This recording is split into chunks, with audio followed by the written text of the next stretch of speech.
बिस्मिल्लाहिर्रहमानिर्रहीम। अस्सलामु अलैकुम रहमतुल्लाहि व बरकातुहू। हाँ जी, आवाज़ और स्क्रीन दोनों ठीक है?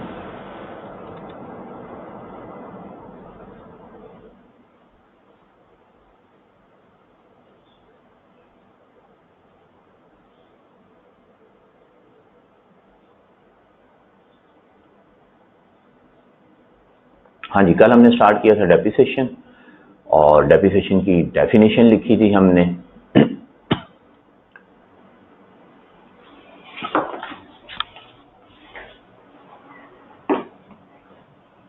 कि डेप्रिसिएशन क्या है, दोबारा से लिख लेते हैं, इसी को आगे कंटिन्यू करेंगे। Depreciation is a systematic allocation. कोई क्वेश्चन आपका?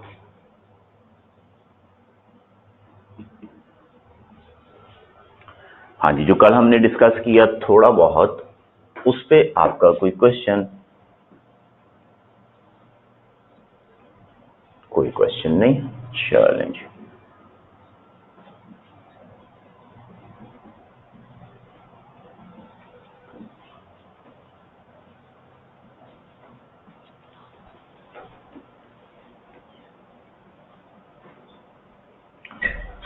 हाँ जी, ये डेफिनेशन थी। इसमें से दो बातें कल हमने डिस्कस कर ली थी। डेप्रिसिएबल एसेट डिस्कस कर लिया था, यूजफुल लाइफ डिस्कस कर लिया था। Now let's see what is meant bye depreciable amount. क्या होती है डेप्रिसिएबल अमाउंट? एसेट की वो अमाउंट जिसको डेप्रिसिएट करना है। कौन सी अमाउंट होती है वो? Depreciable amount is equal to what? ये जो मैं चीजें बता रहा हूँ इन सब की डेफिनेशंस लिखी हुई हैं IS 16 में, जो आपको हैंड आउट मिला है LMS पे जी।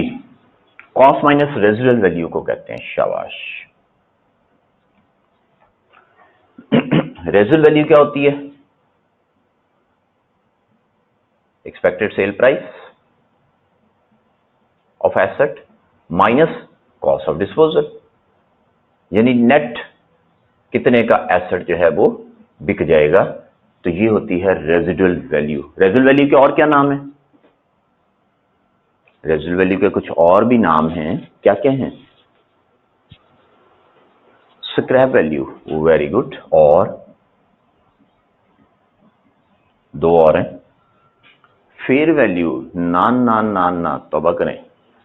सैल्वेज वैल्यू, ठीक हो गया। फेयर वैल्यू तो मार्केट वैल्यू होती है। फेयर वैल्यू पे भी बात करेंगे इस चैप्टर में। एक और नाम, बुक वैल्यू, बिल्कुल भी नहीं। चौथा नाम है ट्रेड इन वैल्यू। ठीक है, residual value,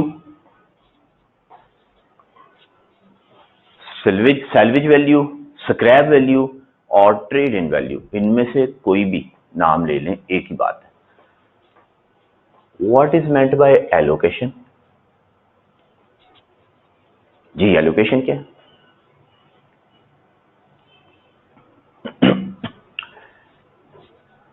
allocation as expense in SOCI। हम करते हैं क्या? एसेट की अमाउंट पकड़ते हैं, उसको बैलेंस शीट में एसेट में से माइनस करते हैं और वो अमाउंट उठा के हम जो है वो प्रॉफिट एंड लॉस में SOCI में एक्सपेंस चार्ज कर देते हैं। तो एलोकेशन मींस कि एसेट को उठा के हम प्रॉफिट एंड लॉस में एलोकेट करते जा रहे हैं, एक्सपेंस चार्ज करते जा रहे हैं, right. And the last one is systematic. Systematic का मतलब जी, सिस्टमैटिक मींस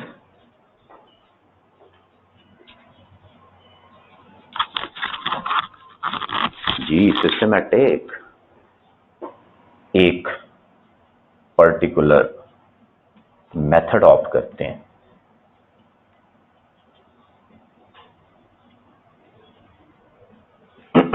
एक पर्टिकुलर मेथड ऑप्ट करते हैं। स्ट्रेट लाइन लगा लें, रिड्यूसिंग बैलेंस लगा लें, सम ऑफ डिजिट मेथड लगा लें, आउटपुट मेथड या यूनिट्स मेथड कहते हैं वो अप्लाई कर दें, यहां आज वर्क मेथड लगा दें। 5 मेथड जो आपने ऑलरेडी पढ़े होंगे, नहीं पढ़े तो अभी सारे रिपीट करेंगे। 5 मेथड हैं, तो कोई एक पर्टिकुलर मेथड ऑप्ट करें। ये नहीं कि लगा दें लाख रुपए डेप्रिसिएशन, ओके अब लगा दें 50,000, ओके अगले साल अब लगा दें फिर 1.5 लाख रुपया, जितना दिल करे कम ज्यादा करके, नहीं, एक पर्टिकुलर मेथड ऑप्ट करना है। अब हम मेथड्स की बात करते हैं, लेकिन मेथड से पहले हम डिस्कस करते हैं कि what are the reasons due to which we charge depreciation. What are the reasons behind depreciation? जी बता दीजिएगा। 1 2 3। हाँ जी, वेयर एंड टेयर, शाबाश। एसेट जो है वो टूट भज जाता है, ठीक है। यूज करते हैं तो उसमें एसेट जो है वो घिस जाता है, ठीक है। वेयर एंड टेयर, और शाबाश, 2 और बता दें। Decrease in value of asset तो डेप्रिसिएशन को आंकते हैं ना, वेयर एंड टेयर हमने कह दिया, ये इसकी एक वजह बता दी, ऑब्सोलीट हो जाता है एसेट, ठीक है जी। एसेट्स बिकम ऑब्सोलीटेड, ऑब्सोलेसेंस, ठीक है, ऑब्सोलीट हो जाता है, ऑब्सोलेसेंस, आउटडेटेड हो जाता है। आपने मोबाइल ले लिया, 6 महीने बाद बेचने जाए, नवा मॉडल आ जाता है, पुराने की वैल्यू नहीं रहती, वैल्यू गिर जाती है, उसकी एफिशिएंसी नहीं कम होती, वही एफिशिएंसी है, उसी तरह परफॉर्म कर रहा है, ठीक है। एफिशिएंसी कम नहीं होती, रिड्यूस एफिशिएंसी नहीं होती आउटडेटेड में, वो वैसे आउटडेटेड हो जाता है। मसलन आपने एक कंप्यूटर लिया, उसका जो भी मॉडल है वो उसी तरह काम करता रहेगा, लेकिन जब नया मॉडल आ जाएगा तो पुराने की वैल्यू खत्म हो जाएगी, उसका यूज नहीं रहेगा, फिर यूज उसका जो है वो यूजफुल, हम कहते हैं ना यूजफुल लाइफ, तो उसकी यूजफुल लाइफ नहीं रहती है, ठीक है। ये भी एक रीजन है। और third one, to show exact value, बिल्कुल गलत है। मैल फंक्शनिंग, बिल्कुल भी नहीं। और हाँ जी, माल फंक्शनिंग जो होती है वो तो एबनॉर्मल लॉस हो जाता है ना, वो और चीज है, वो डेप्रिसिएशन नहीं है। Depreciation is a normal loss, is a normal expense जी, ऑब्सोलीट हो जाता है। तीसरा, लीगल रिस्ट्रिक्शंस होती हैं, ठीक है। एक एसेट है वो आप इतने साल से ज्यादा यूज नहीं कर सकते, लीगल रिस्ट्रिक्शंस, वो आप जो है इतने घंटों से ज्यादा उसको आप यूज नहीं कर सकते। फॉर एग्जाम्पल एरोप्लेन,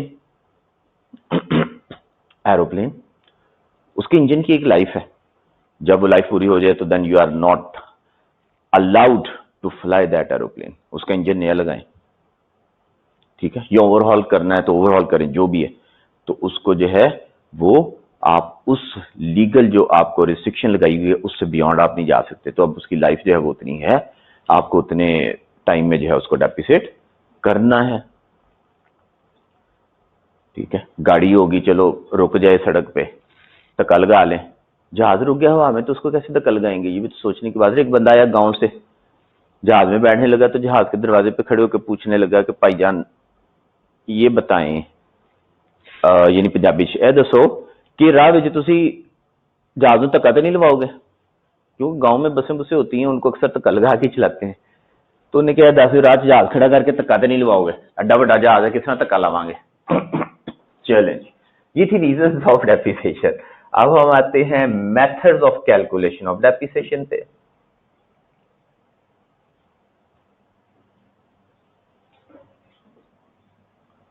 वैसे जहाज को धक्का लगाना क्या मसला है, लोग तो सर के बालों से जहाज खींच लेते हैं, आप जैसे लोग सेहतमंद, तंदुरुस्त और तवाना। अच्छा जी, कौन कौन से मेथड है? स्ट्रेट लाइन,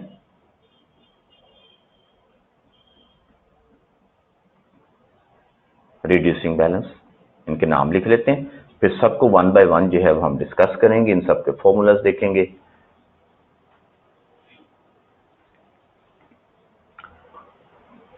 उसके बाद जो है सम ऑफ डिजिट्स,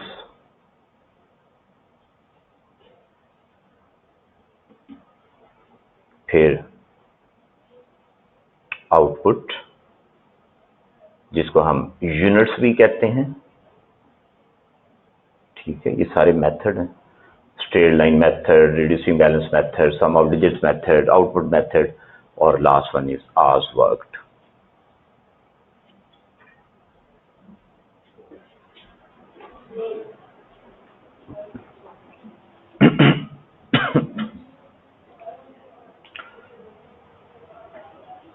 अच्छा जी, एक और बात कर लेते हैं मेथड डिस्कस करने से पहले कि डेप्रिसिएशन कब स्टार्ट करते हैं एसेट पे लगाना और कब तक लगाते हैं।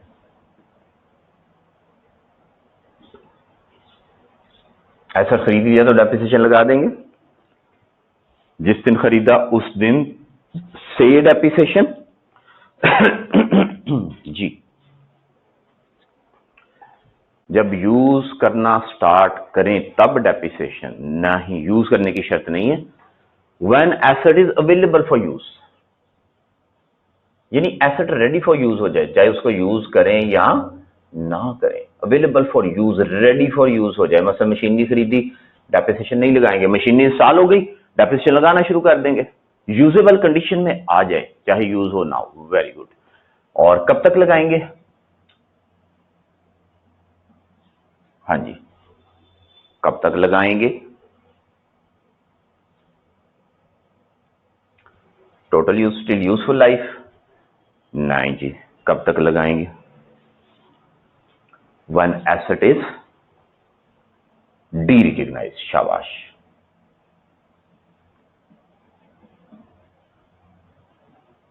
एसेट को जब हम डी रिकग्नाइज कर देंगे, और डी रिकग्नाइज कब करते हैं? एसेट डिस्पोज हो जाए या रिटायर हो जाए।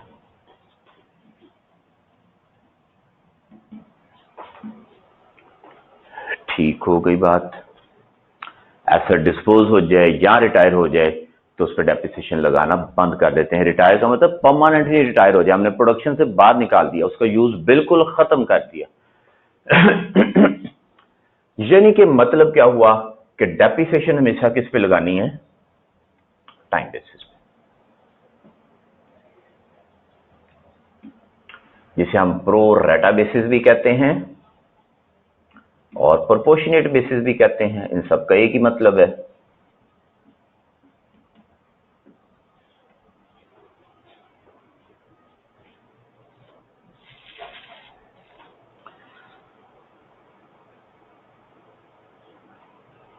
हाँ जी, असद साहब कहते हैं fully asset depreciated, fully depreciated asset के साथ क्या करेंगे? आप बताएं, आप उसके साथ क्या करना चाहते हैं? आप उसके साथ क्या करना चाहते हैं ये बताएं आप। हाँ जी, यूज तो उसको यूज करते रहें, क्या मसला है? एसेट आपने फुली डेप्रिसिएट कर दिया, आप उसको यूज करना चाहते हैं, यूज करते रहें। बुक्स में से एसेट को तब डी रिकग्नाइज का मतलब है किताबों से निकाल दें। कब निकालते हैं? जब एसेट डिस्पोज हो जाए या रिटायर हो जाए, उससे पहले नहीं निकालते। ठीक है, तो आपने एसेट पे डेप्रिसिएशन लगाई, लाइफ कंप्लीट हो गई, उसके बाद भी एसेट यूज हो सकता है, आप उसको यूज करते रहें, डेप्रिसिएशन लगाना बंद कर दें। राइट, लेकिन उसको डी रिकग्नाइज नहीं करेंगे, डेप्रिसिएशन नहीं लगेगी। लेकिन ऐसा सवालों में है, मगर प्रैक्टिकली ऐसा पॉसिबल नहीं है। क्यों?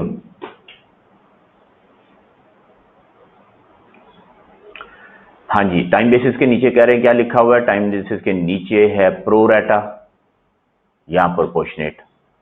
प्रो रेटा बेसिस भी टाइम बेसिस होता है, प्रोपोर्शनेट भी टाइम बेसिस होता है।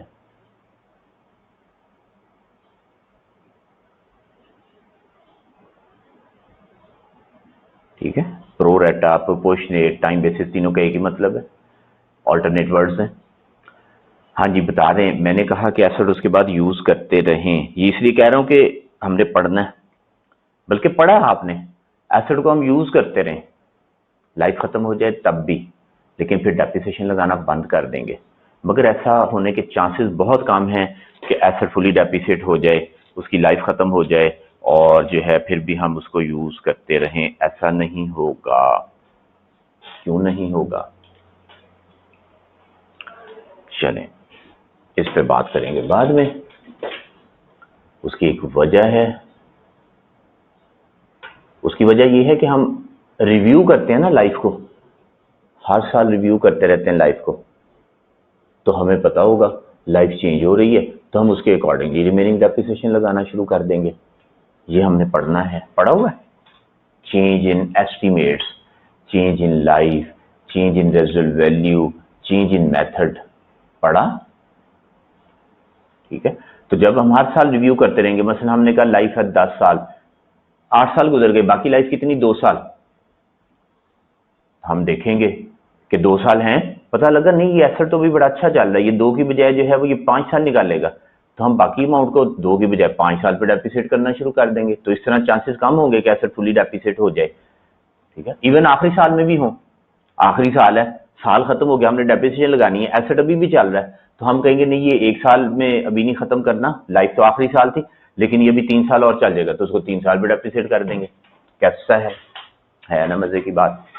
चले मेथड सारे डिस्कस करते हैं। एक क्वेश्चन लेते हैं, छोटा सा एग्जांपल खुद बनाते हैं। कॉस्ट 4 लाख रुपया, रेजिडुअल वैल्यू 20,000, लाइफ 3-4 साल चलो कर लेते हैं, 4 years,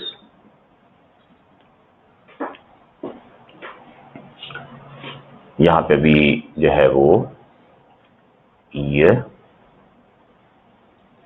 आउटपुट और वर्कड, ये मैं क्वेश्चन लिख रहा हूं और फिर इसको आगे हम सॉल्व करेंगे। ईयर 2020 की अटेम्प्ट आ रही है आपकी। 2020 जो है ना वो जरा स्पीडी होता है, तो काम स्पीडी रखना है।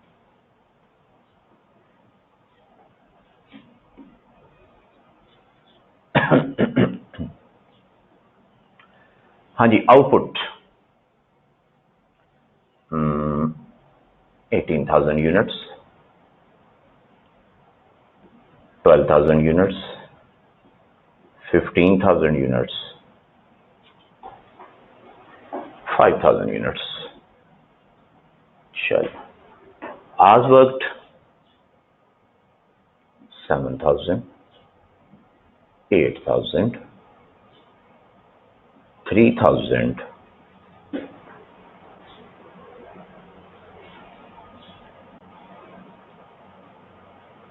2,000। चलो required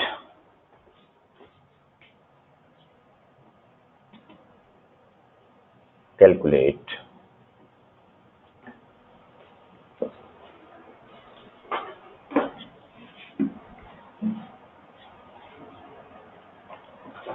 depreciation, accumulated depreciation, book value for each year, हर साल की निकालें यूजिंग 1, 2, 3, 4, 5। क्या यूज करना है? 1 यूज करें, 2 यूज करें, 3 यूज करें, 4 यूज करें, 5 यूज करें। समझ आ गई सवाल की? आ गई समझ? 1 क्या है? 1 क्या है? 2 क्या है? 1 है स्ट्रेट लाइन, वाह। 2 जो है रिड्यूसिंग बैलेंस, 3 जो है वो सम ऑफ डिजिट, 4 जो है वो 4 यस, 4 यस है। हाँ जी, 4 है आउटपुट मेथड, और 5, हाँ जी, और 5 क्या है? Ask method. आहा, ये हुई ना मजे की बात। इसको कहते हैं दिल को दिल से राह होती है। बात समझ गए आप माशाल्लाह। तो सवाल में लिख लीजिए, 5 मेथड के नाम लिख लें। ठीक है, मजा आ गया यार आज तो, है? दिल की बात बंदा समझ जाए बगैर बताए। कहते हैं खामोशी को सुनना सीखो, बहुत सारे पैगाम होते हैं खामोशी में। समझ आई? कितनी गहरी गल हो गई। चलें जी, सोल्यूशन करते हैं। Number 1, straight line method.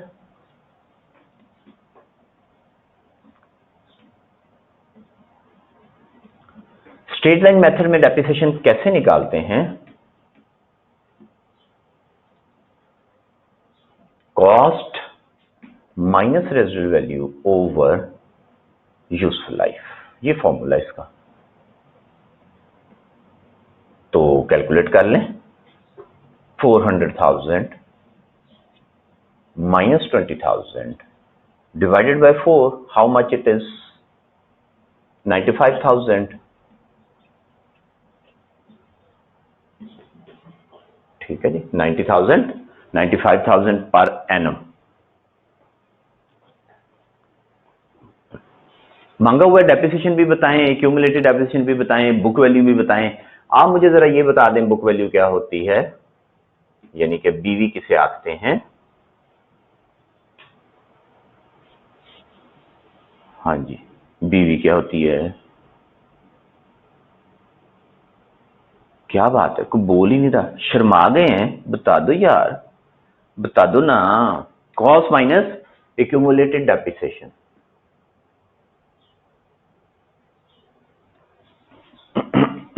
ठीक हो गया, एक्यूमुलेटेड डेप्रिसिएशन माइनस कर दें तो एनबीवी क्या होती है? बीवी का मतलब बीवी है, एनबीवी का मतलब नो बीवी, बीवी ना ही है। हाँ जी, सेम नेट बुक वैल्यू को आखते हैं। शाबाश। और इसके क्या नाम है जी? डब्ल्यूडीबी, इसको डब्ल्यूडीबी भी आखते हैं। डब्ल्यूडीबी क्या होता है? Return down value. Very good. और एक और भी नाम है, आखिरी एक और बता दें। इसको जो है वो का भी आखते हैं, सीए भी आखते हैं इसको, यानी चार्टर्ड अकाउंटेंट भी कहते हैं इसको। इसे जो है कैरिंग अमाउंट भी आखते हैं, कैरिंग अमाउंट भी आखते हैं। और ये जो आप फेयर वैल्यू कह रहे हैं ना, इसको फेयर वैल्यू नहीं कहते। फेयर वैल्यू का ताल्लुक ही कोई नहीं हमारे साथ। एफएमवी फेयर मार्केट वैल्यू बिल्कुल भी नहीं। मार्केट में एसेट पता नहीं कितने का है, हम तो डेप्रिसिएशन लगा के अपनी किताबों में उसकी एक अमाउंट कैलकुलेट करते जा रहे हैं। उसे अमाउंट को कहते हैं, डेप्रिसिएशन माइनस करके उस अमाउंट को कहते हैं बुक वैल्यू या नेट बुक वैल्यू या डब्ल्यूडीवी रिटर्न ऑन वैल्यू या कैरिंग अमाउंट। मार्केट वैल्यू होती है एसेट मार्केट में कितने का मिल रहा है, कितने का बिक सकता है, ये मार्केट वैल्यू होती है। वो बिल्कुल इररिलेवेंट है इस वक्त, उसकी हम कोई बात नहीं कर रहे, उसकी हम बात करेंगे लेकिन उसकी बात जो है वो हम 1-2 दिन के बाद शुरू करेंगे। होपफुली 2 दिन के बाद फिर हम मार्केट वैल्यू की बात करना शुरू कर देंगे कि फेयर वैल्यू क्या होती है, मार्केट वैल्यू क्या होती है। चलिए यहाँ पे जरा जो है वो सोल्यूशन कंप्लीट कर लेते हैं। ईयर जो है वो 2020 आ गया, 21 आ गया, 22 आ गया और 23 आ गया। डेप्रिसिएशन लगा दें 95,000 हर साल में। स्ट्रेट लाइन मेथड होता ही ये है। स्ट्रेट लाइन मेथड के और कुछ नाम भी हैं, वो भी जरा काइंडली बताइएगा, बता भी दें और लिख भी लें।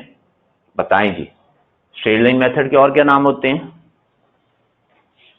Very good. Straight line method के और क्या नाम होते हैं जी?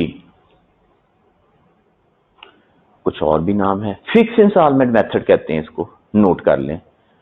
इसे इक्वल इंस्टॉलमेंट मेथड भी कहते हैं क्योंकि हर साल में सेम अमाउंट आ रही है ना, इक्वल अमाउंट आ रही है, फिक्स अमाउंट चलती जा रही है, तो फिक्स इंस्टॉलमेंट मेथड भी कहते हैं, इक्वल इंस्टॉलमेंट मेथड भी कहते हैं। एक और भी नाम है, 3 हो गए, शाबाश।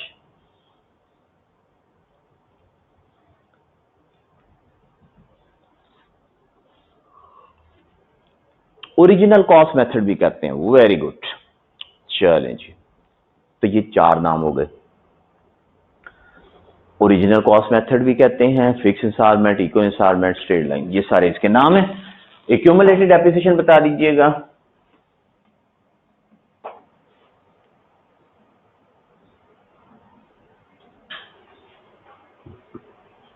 एक्यूमुलेटेड होता है total depreciation 95,000 depreciation up to date, उसके बाद 190,000, 285,000 और 380,000। ओके, और उसके बाद बुक वैल्यू कैलकुलेट कर दें। बुक वैल्यू क्या है? कॉस्ट माइनस एक्यूमुलेटेड डेप्रिसिएशन, ये आ जाएगा 305 पहले साल का, ऐसे ही होगा ना, 4 लाख में से 95 निकाल, फिर आ जाएगा 210, फिर आ जाएगा 210 के बाद क्या आएगा 115 और फिर आखिरी साल में आ जाएगा 20,000। Is it?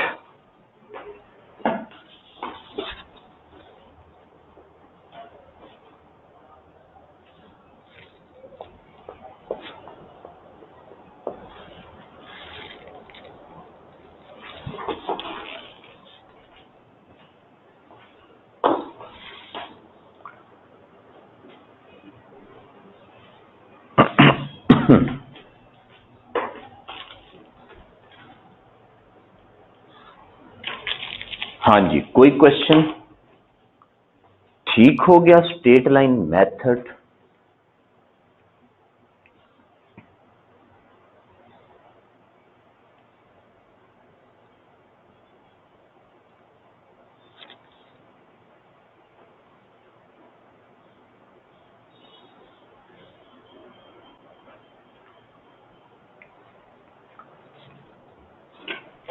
हाँ जी, स्क्रीन को क्या है, स्क्रीन ऊपर कर दें।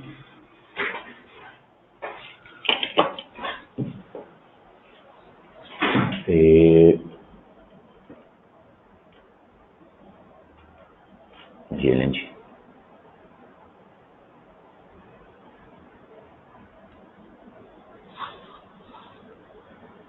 अच्छा जी, एक बात और बताएं, ये एक्यूमुलेटेड डेप्रिसिएशन के और क्या नाम है?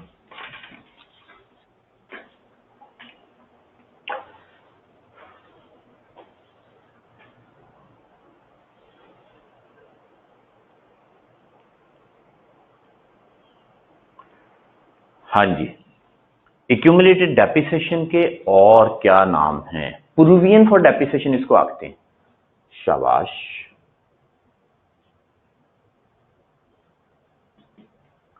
और एक और नाम है, टोटल डेप्रिसिएशन भी आखते हैं। अभी भी एक और नाम है, अभी भी एक और नाम बाकी है। प्रोविजन फॉर डेप्रिसिएशन भी आख दिया, टोटल डेप्रिसिएशन भी आख दिया, एक और भी नाम है अलाउंस फॉर डेप्रिसिएशन। ये सारे इसके नाम है। ठीक हो गया, कुछ भी कह दें। राइट। अच्छा जी, स्ट्रेट लाइन मेथड की ही बात कर रहे हैं। इसका एक ऑल्टरनेट भी है डेप्रिसिएशन कैलकुलेट करने का तरीका। वो क्या है कि सबसे पहले हम डेप्रिसिएशन रेट निकाल लें। डेप्रिसिएशन रेट कैसे निकलता है? 1/n into 100, 1 useful life into 100। इस क्वेश्चन में था 4, तो 1/4 इंटू 100 कर दिया, 25% आ गया। पहला काम, 2 स्टेप होते हैं।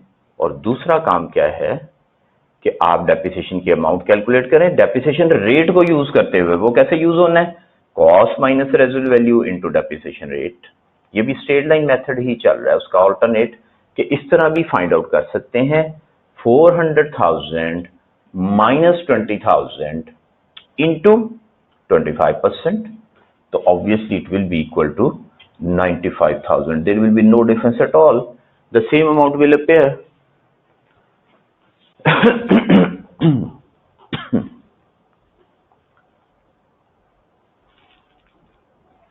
हम डायरेक्ट फॉर्मूला लगाया करेंगे, लेकिन ये आपको इसलिए बता दिया कि अगर क्वेश्चन में रेट गिवन हो तो हम सीधा रेट अप्लाई कर दें, बजाय इसके हम पीछे जाएं, उसकी लाइफ देखें, फिर वो पहला फॉर्मूला लगाएं। तो हम सीधा रेट अप्लाई कर दें। तो जब रेट गिवन होगा तो ये डायरेक्ट अप्लाई कर देंगे, जो मैंने पॉइंट 2 लिखा रोमन 2 में, तो ये डायरेक्ट लगा देंगे रेट। लेकिन रेट कॉस्ट पे नहीं लगेगा, कॉस्ट माइनस रेजुअल वैल्यू पे लगेगा। हाँ, अगर रेजुअल वैल्यू 0 हो तो फिर कॉस्ट पे लग जाएगा।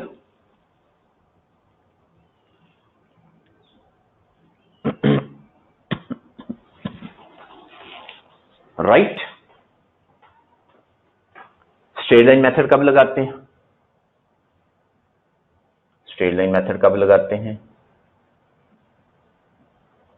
जब एसेट हमें इक्वल बेनिफिट देता है तो हम स्ट्रेट लाइन मेथड लगा रहे होते हैं।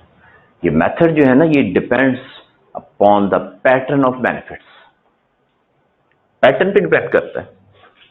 अगर उसका पैटर्न इक्वल बेनिफिट का है, सेम पैटर्न है, हर साल इक्वल बेनिफिट दे रहा है, जैसे फर्नीचर है, बिल्डिंग है, इक्वल बेनिफिट दे रहा होता है, तो हम जो है वो स्ट्रेट लाइन मेथड उस पर लगा देते हैं।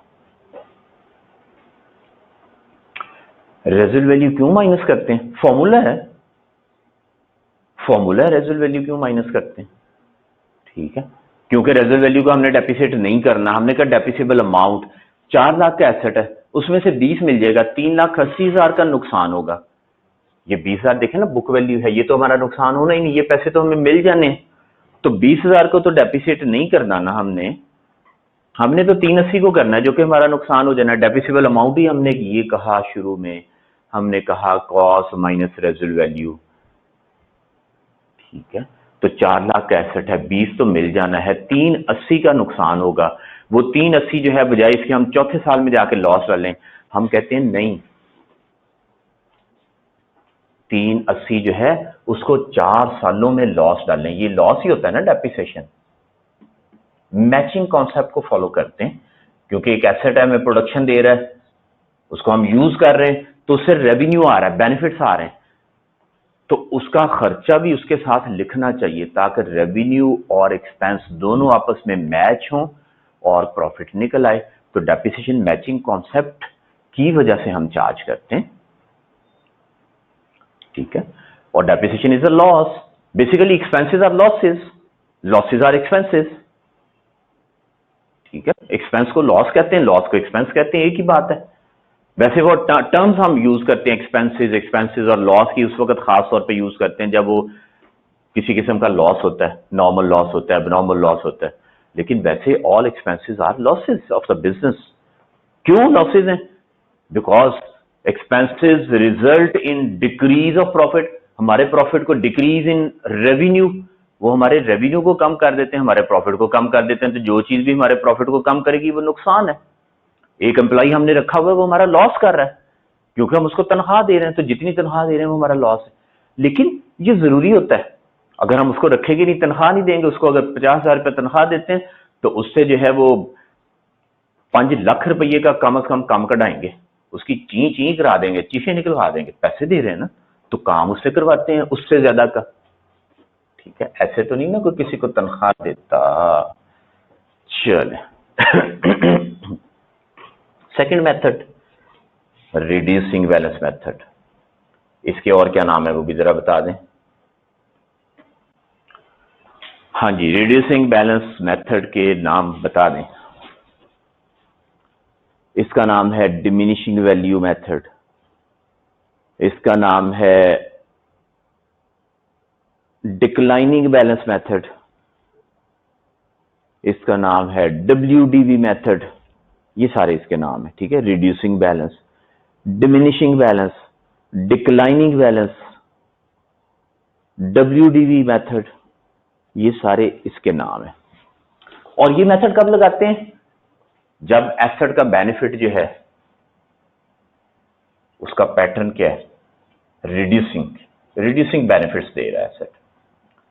एसेट शुरू में ज्यादा फायदा दे रहा है, उसके बाद कम, फिर उससे कम।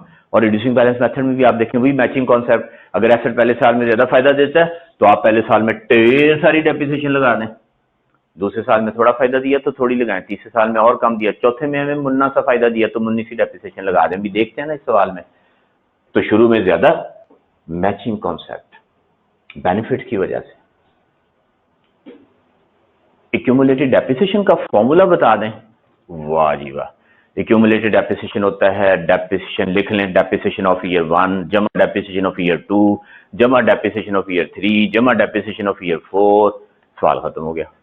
अगर पहला साल होगा तो accumulated depreciation of first year, दूसरा साल होगा तो depreciation of first year plus depreciation of second year, third year होगा तो depreciation of first year plus second year plus third year, चौथा साल होगा तो depreciation of first year, second year, third year, fourth year सब कुछ जमा कर दें।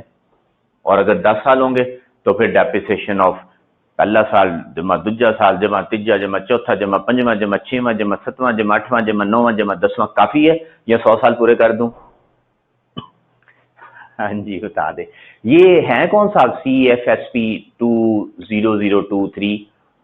काफी है, चले अच्छा हो गया। तो पहले नाम तो बता दें, ये कोई माशाल्लाह अच्छा नाम पेरेंट्स ने रख दिया आपका, प्यारा सा फातिमा। अच्छा, ये वो लोग ना कंप्लेन कर रहे होते हैं कि जी ऐसे है कि मेरी अटेंडेंस मार्क नहीं हो रही, तो उसके लिए जो है ना वो इलाज बताया कि इलाज उसका ये है कि आप अपना नाम मुबारक सही सही लिखें जो आपका नाम है, और अपना ईमेल आईडी भी वही लिखें जो आपने पैक को नाम प्रोवाइड किया और आईडी प्रोवाइड किया। तो जब आप उस नाम और आईडी से जो है वो अपना लॉगिन करेंगे तो फिर जो है आपकी अटेंडेंस मार्क हो जाए। फिर उम्मीद है कि आपकी अटेंडेंस मार्क हो जाएगी, होती है या नहीं वो तो मैं कुछ नहीं कह सकता। चलें जी, सबसे पहला काम है कि हम जो है वो यहाँ पे निकालेंगे रेट। रिड्यूसिंग बैलेंस मेथड में रेट निकालते हैं। रेट हमें चाहिए होता है, कौन सा रेट लगाएंगे? 25% जो ऊपर निकाला या कोई और रेट?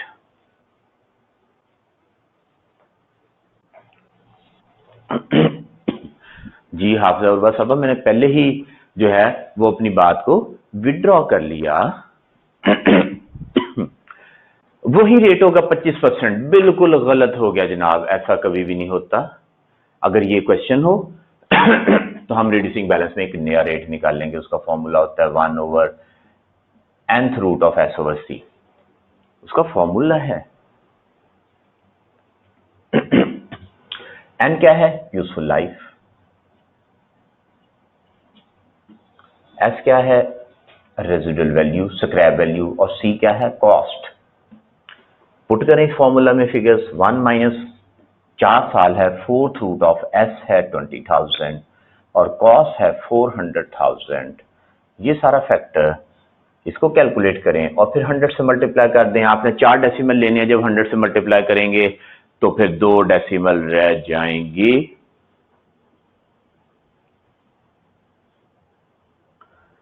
ये तो तब होता जब यूजफुल लाइफ ना दी गई हो। क्या फरमाया आपने हाफिज़ उर्वा? मुझे समझ नहीं आई आपकी बात की। Kindly explain it again. 52.71%। Check करें जी, यही रेट आ गया सबका। 2 डेसिमल जरूर लेने। तो पहला काम रेट निकाल लेंगे। दूसरा काम डेप्रिसिएशन की अमाउंट कैलकुलेट करेंगे। डेप्रिसिएशन निकालने का फॉर्मूला क्या है? ये है जी कॉस्ट माइनस एक्यूमुलेटेड डेप्रिसिएशन। आपको ये पता है कि रिमेनिंग बुक वैल्यू पे लगाते हैं, ऐसे ही है ना? कॉस्ट माइनस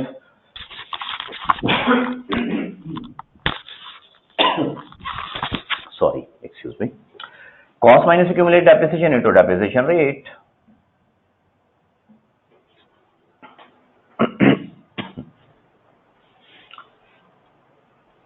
जब क्वेश्चन में यूजफुल लाइफ मिसिंग हो तब ये फॉर्मूला यूज करते हैं।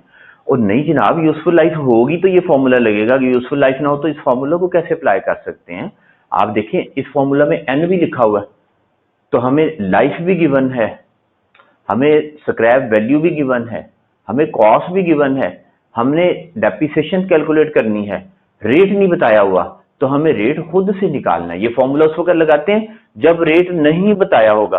अगर क्वेश्चन में कोई रेट दिया होगा तो फिर हम कोई बात नहीं करेंगे, फिर हम चुपके से रेट अप्लाई कर देंगे। हम ये नहीं कहेंगे कि नहीं ये रेट क्यों दे दिया, हम तो अपना रेट खुद निकाल के देखेंगे। अपनी दुनिया आप पैदा कर, तो हम अपना रेट खुद बनाएंगे। ऐसा नहीं होगा। जब रेट गिवन होगा तो फिर हम सीधा सेकंड पे जाएंगे, रेट लगा देंगे, डेप्रिसिएशन निकाल देंगे, काम आसान हो गया। और अगर रेट नहीं दिया होगा तो first of all we have to calculate rate, after then we will calculate depreciation for each year. ले जनाब, यहाँ पे टेबल बनाते हैं, 2020 से स्टार्ट करते हैं डेप्रिसिएशन, पहला साल है, 4 लाख रुपए का एसेट है, डेप्रिसिएशन है ही कोई नहीं, अभी रेट लगा दिया 52.71%। अमाउंट बता दीजिए कितनी आ गई? 2.5 लाख से ज्यादा आएगी, हाफ से 2 लाख से ज्यादा आएगी। 52.71%, 210,840, राइट। एक्यूमुलेटेड एप्रिसिएशन, पहला साल है तो यही अमाउंट आ जाएगी 210,840। दूसरे साल में क्या करेंगे? 4 लाख माइनस 210,840 इंटू 52.71%। जी, how much is answer now?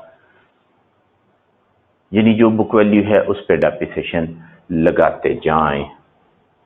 जी फरमाइए तो कितनी आ गई डेप्रिसिएशन?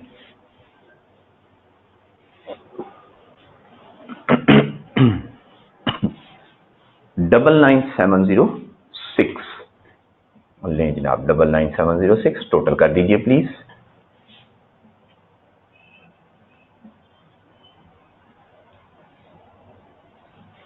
हाँ जी, एक्यूमुलेटेड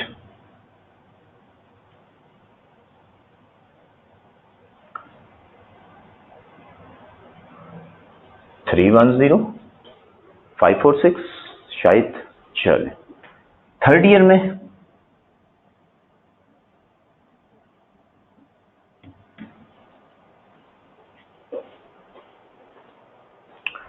हाँ जी, third year fourth year calculate कर लें, शाबाश।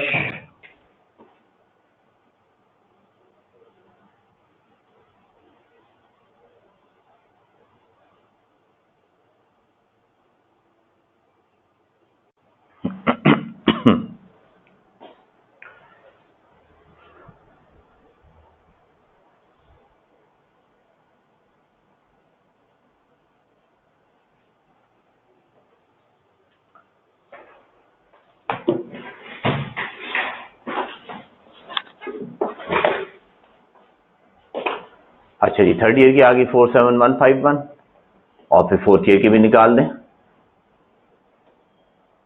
चौथा साल भी कंप्लीट कर दें।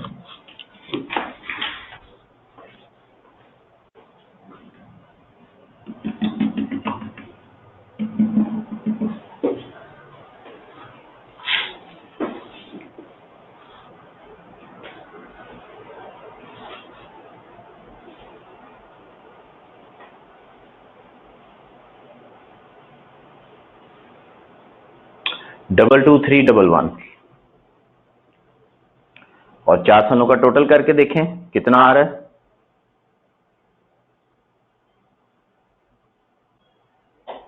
एक्यूमुलेटेड क्या माना? बोर्ड बंद हो गया।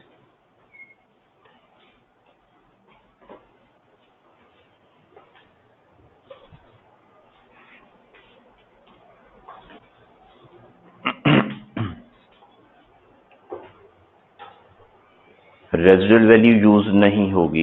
रेजिडुअल वैल्यू का यूज जो है वो रेट में आएगा। आप देखें ना, रेट निकालते हुए हमने क्या लिखा? 1 minus nth root of S over C. ठीक है, एस ओवर सी किया हमने, तो रेट में ऑटोमेटिक उसका इफेक्ट आ गया।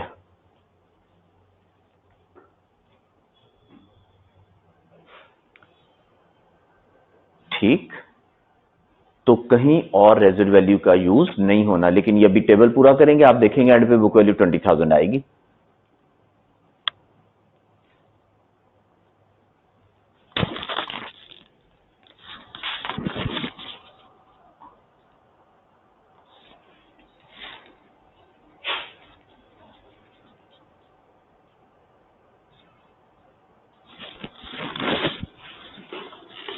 हाँ जी,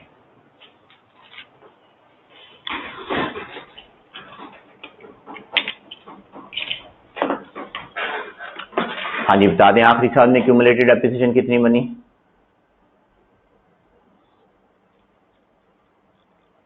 47151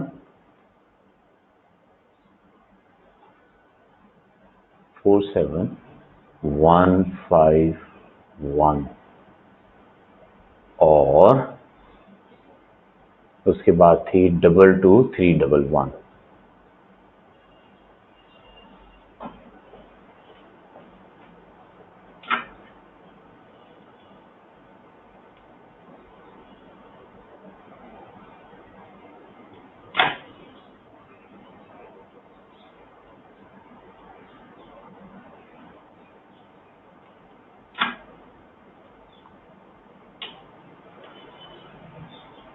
डबल टू 311 या 297? हाँ जी ये बता दें मुझे। अभी 297 लिखा हुआ आ गया, पहले कह रहे थे 297। ठीक हो गया 297, तो थोड़ा सा फर्क आ गया। खैर इससे कोई फर्क नहीं पड़ता। 37,379,995 वो 380 है तकरीबन, एक ही बात है।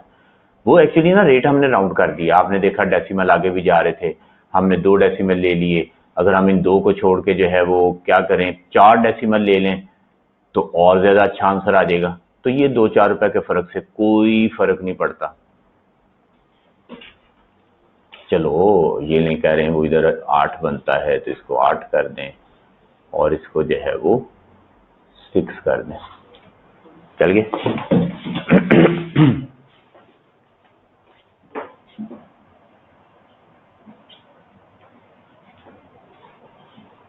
ये ले 22298 और 379,996। तो एंड पे वो 20,000 की बजाय वो 4 रुपए का फर्क आ रहा है, एक ही बात है। चल ओके, एक बात और करते हैं छोटी सी, फिर अगले मेथड पे चलते हैं। अगर सवाल में रेजल्ट वैल्यू ना दी हो, अगर रेजल्ट वैल्यू ना दी हो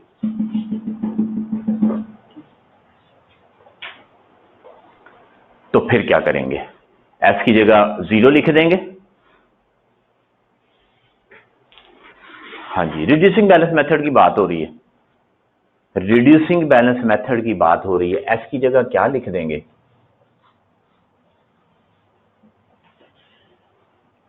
1। ठीक है, शाबाश, 1 लिखेंगे एस की जगह पे।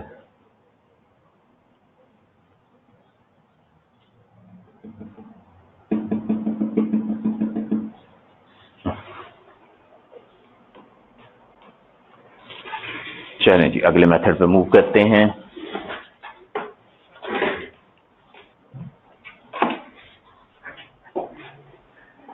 तो एस की जगह पे 1 जरूर लिख देंगे।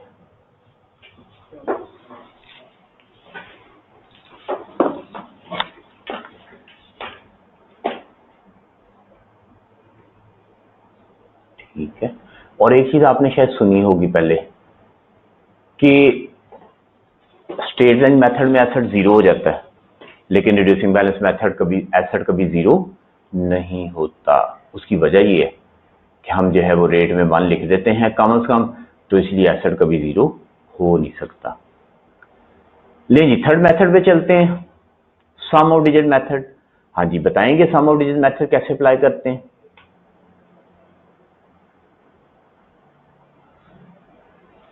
जी सम ऑफ डिजिट मेथड कैसे अप्लाई करते हैं?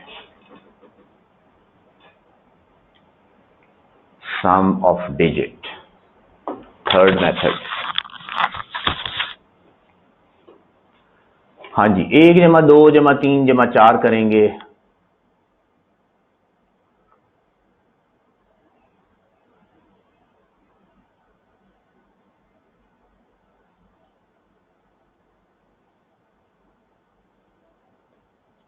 और ये 1 जमा 2 जमा 3 जमा 4 ये कहां से आया? 1 2 3 4।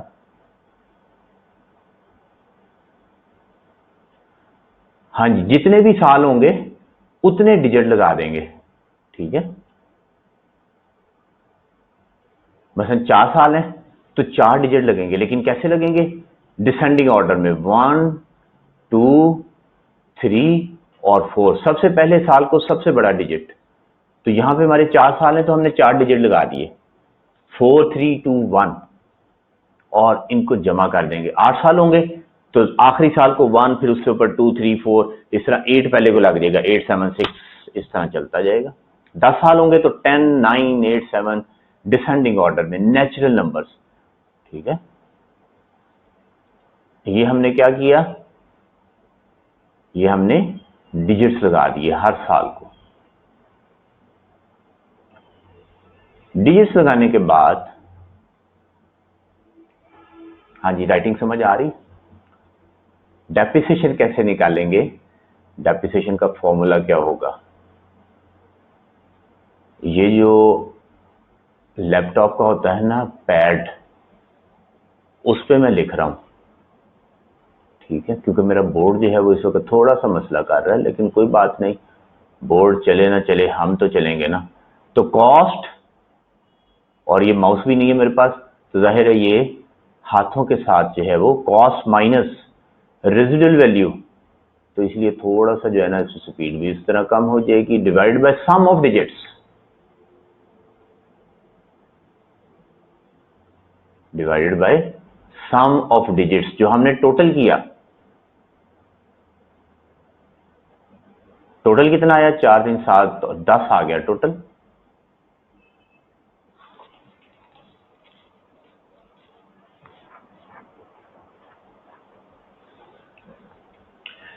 तो इनटू करंट ईयर का डिजिट,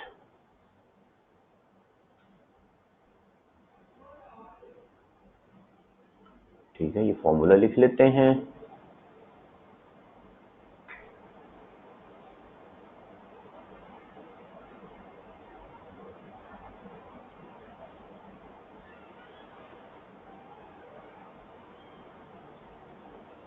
लो जनाब, लिखा गया फॉर्मूला।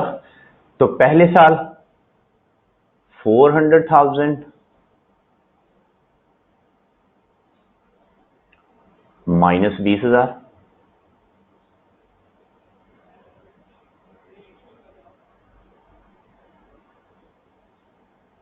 डिवाइडेड बाय 10,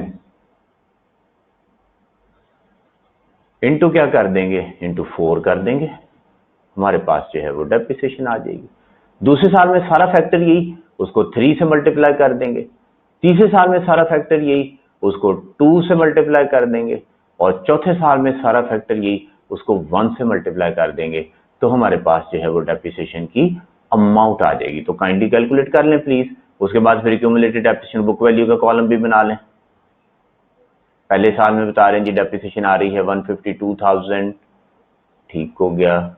दूसरे साल में 114,000, ठीक हो गया।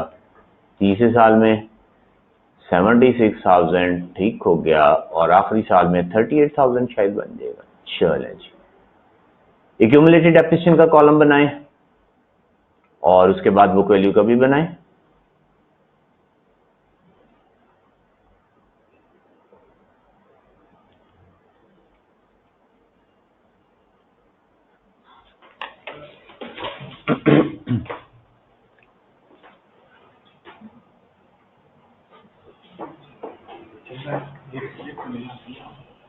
नहीं ठीक है, अगर चलेगा तो लिखेगा। ले जी, इसके बाद जो है वो एक्यूमुलेटेड डेप्रिसिएशन। अब आप देख रहे होंगे स्पीड बढ़ गई है, तो इसका मतलब है काम हो गया हमारा 152,000। और उसके बाद 266,000, उसके बाद 342,000 और फिर 380,000, सेम आ गया, राइट। और इधर ईयर्स भी लिख लेंगे, ईयर्स 2020, 21, 22 और 23। सम ऑफ डिजिट मेथड कंप्लीट हो गया, राइट। और इसके बाद 2 मेथड रह गए, उन दोनों का मैं फॉर्मूला आपको लिखवाने लगा हूं। क्वेश्चन आप कंप्लीट कर लेंगे। आउटपुट मेथड या यूनिट मेथड, इसका फॉर्मूला क्या है, depreciation is equal to cost minus residual value over total output. तो जो 4 सालों की आउटपुट दी है उसका टोटल कर लेंगे, सम कर लेंगे और multiplied by output in current year.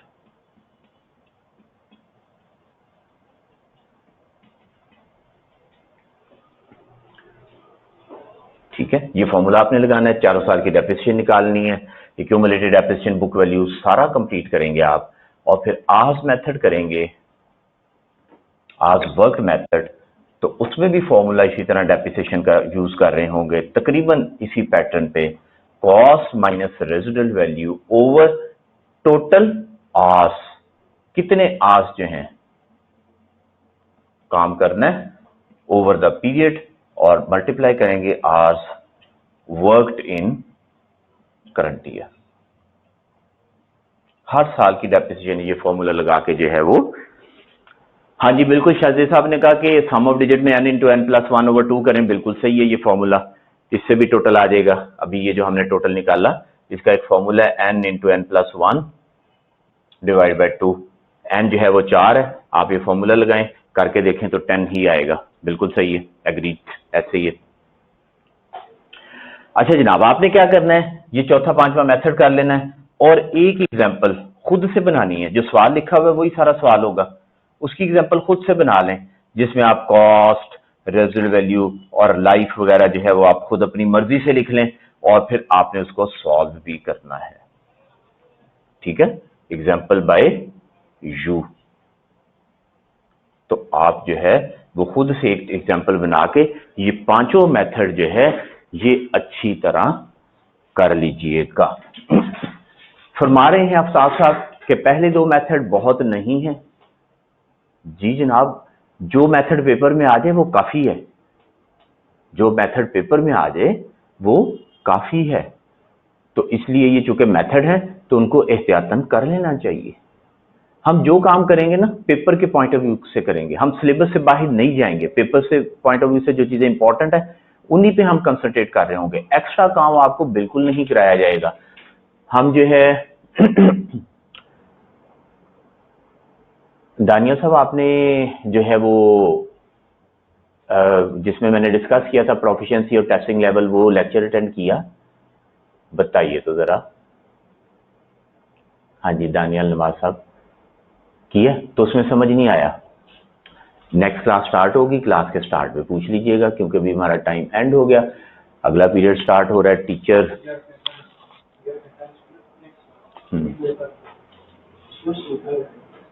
इनकी नहीं है ठीक है, तो इंशाल्लाह अगली क्लास स्टार्ट होगी, अगली क्लास के स्टार्ट पे आप बताइएगा, तो इसका जो है मैं आपको 1 मिनट में इन दोनों का मतलब जो है वो बता दूंगा। ठीक हो गया, ओके जी। अगली क्लास कौन सी है? होनी, ठीक है, ओके जी, अल्लाह हाफ़िज़, अस्सलाम वालेकुम व रहमतुल्लाहि व बरकातहू।